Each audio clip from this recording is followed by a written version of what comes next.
नमस्कार दोस्तों, देखिए आज एक कंपनी में बहुत तगड़ा गिरावट देखने को मिला है सर। बहुत ही ज़्यादा तगड़ा गिरावट देखने को मिला है सर। तो आज हम उस कंपनी के बारे में स्टडी करने की कोशिश करेंगे सर। क्योंकि सर याद रखिएगा कि जो स्टॉक भाग जाता है सर उसके बारे में तो सभी चर्चा करते हैं। ध्यान से सुनिएगा सर। जो स्टॉक भाग जाता है उसके बारे में तो सभी चर्चा करते हैं सर, लेकिन जो स्टॉक गिरा हुआ रहता है सर उसके बारे में कोई भी डिस्कस नहीं करना चाहता सर। लेकिन यही तो वो लोग उल्टा काम करते हैं सर। जो गिरा हुआ है वो भाग सकता है, जो भागा हुआ है वो वापस गिर सकता है। इतनी छोटी सी बात सर, अगर आप थोड़ा ध्यान में रखोगे ना तो मैं आपको बोल रहा हूँ कि बहुत सारे मतलब जो है पैसे आपके बच जाएंगे। जो लॉस होने वाले हैं सर वो थोड़े बच जाएंगे। और उस कंपनी का नाम है sir innovators facade system limited sir. सोच लो, उस कंपनी का नाम है सर। आज ये 12 से 13% टूटता हुआ नजर आया है सर। एकदम गजब का गिरावट देखने को मिला है। और पिछले एक साल से अगर आप देखोगे तो कोई खास तेजी भी नहीं देखने को मिली है सर। कुछ भी नहीं देखने को मिला है। एक साल से सर ये स्टॉक केवल up and down up and down up and down कर रहा था और धड़ाक से सर उल्टा गिरा भी। आज बहुत खतरनाक गिरावट देखने को मिला। और इस गिरावट में मैं आपको बता रहा हूँ सर, क्योंकि मैं स्टडी करके चीज़ों को बोलने की कोशिश करता हूँ। बिना स्टडी किए सर मैं नहीं बोलता। इसलिए भागते बाजार में तो मैं आपको बोल रहा हूँ सर, कोई भी आपको कुछ भी बता देगा सर। किसी भी चीज़ के बारे में आपको बता देगा, हाँ अच्छा ही है। सारे पैसे वाले लोग अच्छे ही होते हैं सर। गरीब लोग खराब होते हैं। क्यों? गंदे कपड़े पहनते हैं वो लोग, खाना अच्छा नहीं खाते हैं सर, मुंह हाथ गंदा रहता है, उनके बैंक अकाउंट में पैसे नहीं रहते हैं सर, बड़ी बड़ी चीज़ें अफोर्ड नहीं कर पाते हैं। तो इस हिसाब से उनको लगता है कि वो खराब है। ऐसा नहीं होता सर, ऐसा नहीं होता। इंसान के अंदर इंसानियत देख लीजिए तो ज़्यादा अच्छा रहेगा। ठीक है, तो गिरे हुए स्टॉक जरूरी नहीं है कि खराब रहते हैं सर। पहला रीज़न तो मैं आपको बता देता हूं कि देखिए सर, इस कंपनी का रिजल्ट जो आया है ना 2025 और 2024 का मार्च अगर आप देखोगे तो पिछले साल कंपनी ने 115 करोड़ का सेल्स किया था। इस बार कंपनी ने सर मात्र 107 करोड़ का सेल्स किया सर। तो सेल्स जो है वो डिक्रीज हो गया। Revenue sir quarter on quarter भी देखिएगा तो कंपनी का रेवेन्यू डिक्रीज हुआ और ईयर ऑन ईयर भी रेवेन्यू डिक्रीज हो चुका है सर।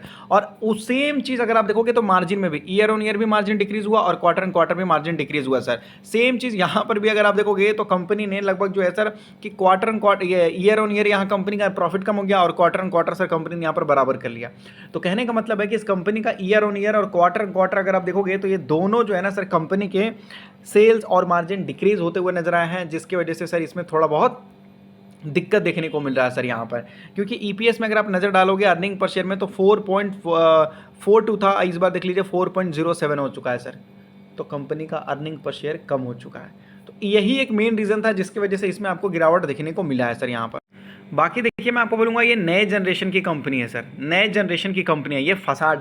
मतलब अगर आप अर्बन एरिया में जब जाओगे ना सर, शहर वगैरह में, तो वहाँ पर सर जो बिल्डिंग वगैरह होता है ना सर, उसके अंदर जो कांच लगा हुआ होता है ना सर, कांच वाली बिल्डिंग लोग बोलते हैं उसको, फसाड जो होता है ना सर, ये कंपनी लगाती है सर। कमर्शियल हो किसी भी तरीके से प्रोजेक्ट हो, ये देख सकते हो बिल्डिंग है ना, तो इसमें आपको जो कांच लगा हुआ है ना सर, ये लगाने का काम करती है ये कंपनी। ये कंपनी का ये लगाने का काम है सर। इनका यही ये बिजनेस आपको देखने को मिलेगा। रेसिडेंशियल चाहे जो भी जितनी लंबी बिल्डिंग होती है ना सर, उसमें कांच का इस्तेमाल किया जाता है सर, शीशा का इस्तेमाल किया जाता है सर वहाँ पर। उससे क्या होता है ना कि बिल्डिंग का वेट भी थोड़ा कम हो जाता है सर। ठीक है, वेट भी कम हो जाता है तो रिस्क कम हो जाता है। उसके बाद क्या होता है ना सर कि शीशा लगाने से लगभग जो लाइट है वो अंदर बाहर आ जाता है। और इसके अंदर से 4 टाइप के जो है ये होते हैं सर, क्या बोलते हैं इनके पास शीशा टाइप का जो बोलते हैं फसाड, वो होता है सर। एक होता है सर रिफ्लेक्टिव कि यहाँ से आके सन चला जाएगा सर। एक होता है कि एक तरफ से आपको दिखाई देगा, दूसरी तरफ से आपको नहीं दिखाई देगा सर। एक मजबूत होता है सर। तो इस मतलब 3-4 टाइप के सर इनके पास होते हैं सर। यहाँ पर आपको देखने को मिल जाएंगे सर। यहाँ देख सकते हो ये सारे हैं सर। जितने भी नए जमाने के जो बिल्डिंग बनते हैं ना सर डिज़ाइन के साथ, उसमें ये सारे फसाड लगाया जाता है।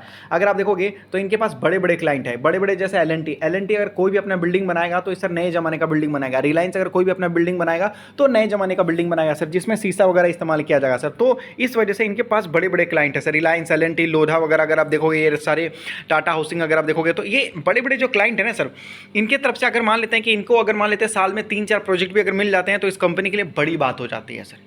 क्योंकि ये न्यू जनरेशन है। अगर आप जाकर देखोगे, कहने का मतलब आप जो फॉरेन में जाओगे ना सर, विदेश में, तो सारे के सारे मतलब सर ये बिल्डिंग्स में आपको कांच ही लगे रहेंगे सर। जो फसाड टाइप का होता है, सारे के सारे ऑलमोस्ट बिल्डिंग में सर आपको केवल फसाड ही लगा हुआ रहेगा सर।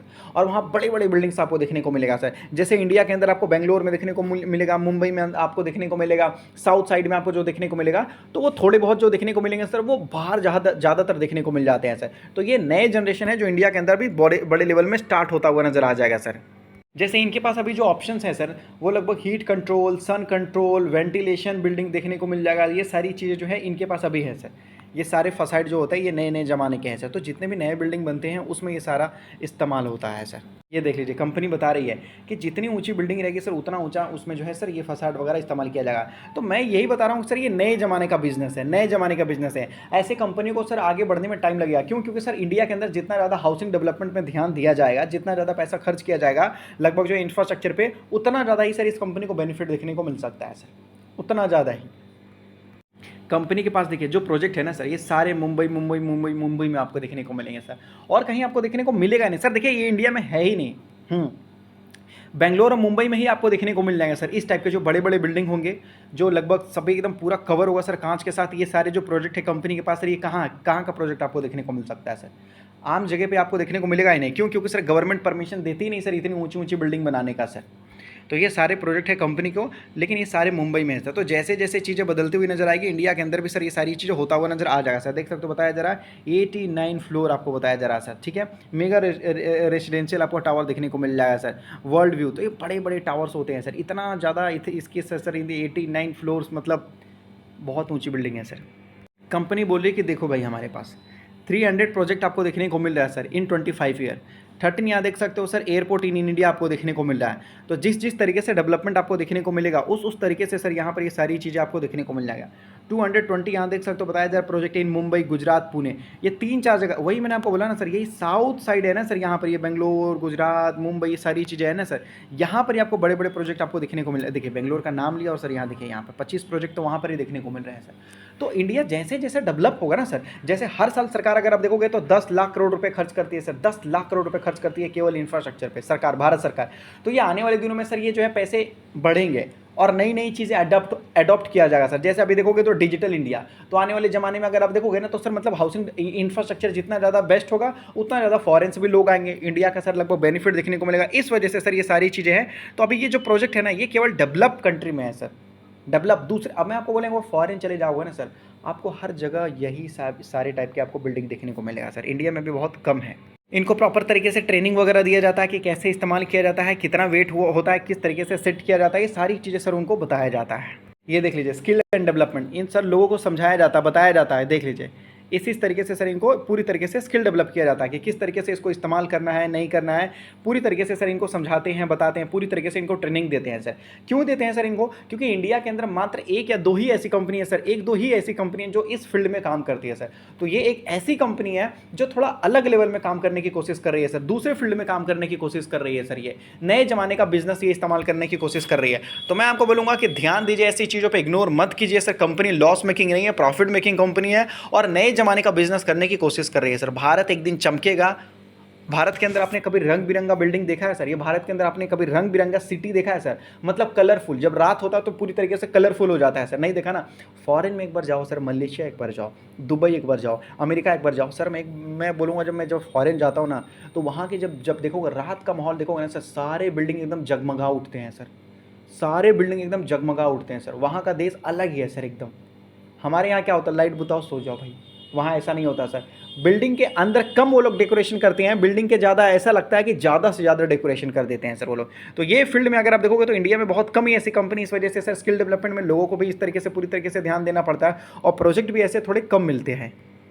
अभी जैसे मैं आपको बताता हूँ कितने % बिल्डिंग में ग्लास लगा हुआ होता है सर आउटसाइड इंडिया। तो अगर आप देखोगे जैसे बताया जा रहा है USA, UK, Dubai, Singapore, Canada, China, अगर आप देखोगे तो बताया जा रहा है नियरली 70 से 90% कॉमर्शियल बिल्डिंग्स में आपको देखने को मिल जाएगा। ऑफिस, मॉल, एयरपोर्ट, ये हर जगह आपको ग्लास का ही आपको देखने को मिलेगा सर। बताया जा रहा कि दुबई, सिंगापुर में अगर आप जाओगे तो सर 100% आपको देखने को मिलेगा सर। सोचो मतलब वो लोग कितना % इस्तेमाल करते हैं सर। फिर भी हम मान लेते हैं कि 70 से 90% तो वो लोग ग्लास का इस्तेमाल करते ही करते हैं सर। और इंडिया के अंदर सर कितना है सर ये बिजनेस? तो बताया जा रहा है कि केवल 20 से 30% ही इस्तेमाल किया जाता है, वो भी कॉमर्शियल बिल्डिंग में सर। और वो भी कहाँ इस्तेमाल किया जाता है? मात्र 20 से 30%। तो कहाँ? तो मुंबई, दिल्ली, बेंगलोर, हैदराबाद, बस यहाँ पर ही इस्तेमाल किया जाता है 40 से 50%। तो किस में वो लोग इस्तेमाल करते हैं? IT पार्क में, मॉल में, ऑफिस में। तो ये कहाँ पर है सर? IT हब कहाँ पर देखने को मिलेगा? बेंगलोर में और हैदराबाद साइड में आपको देखने को मिलेगा सर। यहाँ पर ही है ना, तो यहाँ पर ही आपको देखने को मिलेगा। मैंने तो बेंगलोर खुद ही बोला सर, मैंने पहले ही बेंगलोर बोल दिया, आपको बिना देखे बोला था। तो बेंगलोर में आपको देखने को मिलेगा और मुंबई में आपको देखने को मिलेगा। तो ये जो 40% बोला जा रहा है ना सर, ये क्या पूरा बेंगलोर का? ना ना ना ना ना ना, मतलब 100 बिल्डिंग में से 4 बिल्डिंग होगा सर। अब 4 बिल्डिंग तो 4 क्यों है? तो 10 में से सर 4 बिल्डिंग, ये ये आईटी वाले हैं सर, कहने के मतलब 10 बिल्डिंग आईटी के हैं, तो उसमें से ये बता, आईटी पार्क वाले केवल बिल्डिंग्स आपको ऐसे दिखने को मिलेगा, कुछ कुछ मॉल्स आपको दिखने को मिलेगा, कुछ कुछ ऑफिसेस आपको दिखने को मिलेगा, बस। मतलब अगर हम पूरा देखें परसेंटेज में तो 20 से 30% ही है सर इंडिया के अंदर, बस। लेकिन इंडिया के अंदर ये सारी चीज़ें अभी अडॉप्ट करना स्टार्ट कर रहे हैं सर, इस्तेमाल करना स्टार्ट कर रहे हैं सर। देखो आप ज़माना बदलेगा, मैं बोल रहा हूँ ना, एक बार आप दुबई चले जाओगे, मलेशिया चले जाओगे, सिंगापुर चले जाओगे, तो आपको पता चलेगा कि भाई मतलब डेवलप कंट्री कैसा होता है। चाइना चले जाओगे ना सर मेन सिटी में, तो आप मतलब देखोगे कि भाई हाँ असली दुनिया ये है। तो वो मैं आपको बोल रहा हूँ सर। तो वही बताया जरा, outside India USA, Dubai, China, तो 70 से 100% लोग ये लोग इस्तेमाल करते हैं सर, ठीक है। 70 से 100% लोग ये लोग इस्तेमाल करते हैं सर, ठीक है। लेकिन इनसाइड इंडिया आपको बताया जा रहा है मात्र 30 से 50% लोग ही इस्तेमाल कर रहे हैं, वो भी धीरे धीरे। कहाँ पर इस्तेमाल कर रहे हैं? मेट्रो सिटी में इस्तेमाल किया जा रहा है सर, देख रहे हो हाईलाइट करके बोला जा रहा है केवल मेट्रो सिटी में। तो क्या पूरा बेंगलोर मेट्रो सिटी है sir? No no no no no, नहीं नहीं सर, वही आपको बताया जा रहा सर, वही बताया जा रहा है, ठीक है। और ऊपर में देखिए तो यहाँ पर क्या बोला जा रहा है, नहीं नहीं यहाँ पर मेट्रो सिटी ऐसा कुछ नहीं है सर, पूरा इनका देश ही ऐसा है। तो ये एक अलग टाइप का बिजनेस है सर, अलग सी चीज़ है, ध्यान दीजिए, समझिए और लाइफ में आगे बढ़िए सर, इतना ही मैं आपको बोलूँगा, नई चीज़ है सर ये।